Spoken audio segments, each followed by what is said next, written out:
All right, with St. Louis coach Kevin Kuhn, after a big first round win over Decatur, you guys traveled really well. Looked like you and your wrestlers were having a ball out there. What was the message to the team heading into the tournament?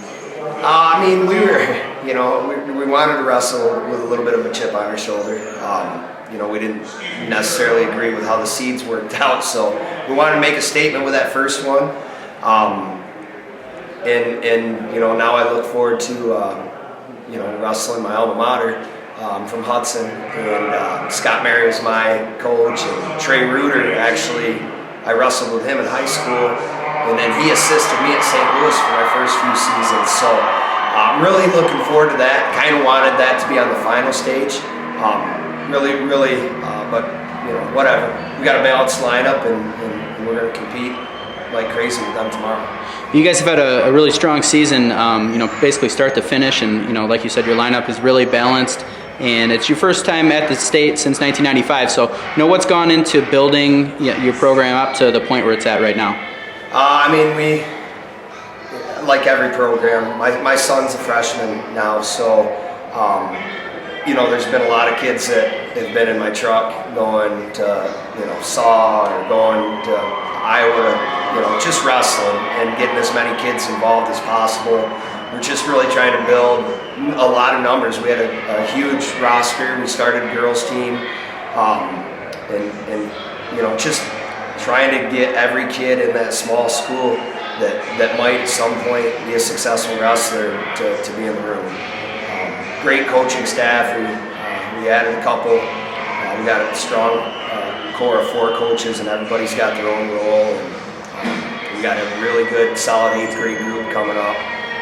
So hopefully this ends up being a bit of a habit for us. It looked like early in the duel, you guys were kind of trading off some wins, in the first couple weeks, and then at 160, I think is it Tway? Yeah. So that win, talk about that. You were pretty jacked up after that. Oh my goodness, I honestly think that might have been his first varsity win.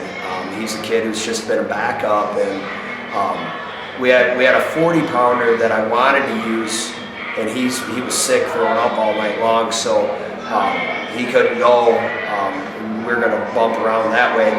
And so, Utah, second-year wrestler, and he really just stayed in position and got it out a good win for us. That was big. That was huge. They got everybody fired up. Those types of wins are really fun. And then last question for me, you alluded to it with the duel with Hudson being your alma mater. What things have you leaned on Coach Mary for coaching advice over the years? Have you, do you remember things that he taught back in the day? What sort of relationship do you guys have there? He's, I love Coach Mary, and he loves me, and we have more, not so much wrestling conversations, just conversations about what it is that we're doing this for. Raising men, trying to help fix a broken society, and without this sport, what would the world or our country look like without this sport? We just got to try to bring as many people as we can in to be able to put the nose to the grindstone and build that work ethic, because nobody's going to outwork Scott and that whole Hudson community. And that's what it's all about. That's why they're successful. They work harder than anybody else. Awesome. I appreciate the time. Congrats on the win, and good luck tomorrow. Hey, thanks, Stevie. Appreciate it.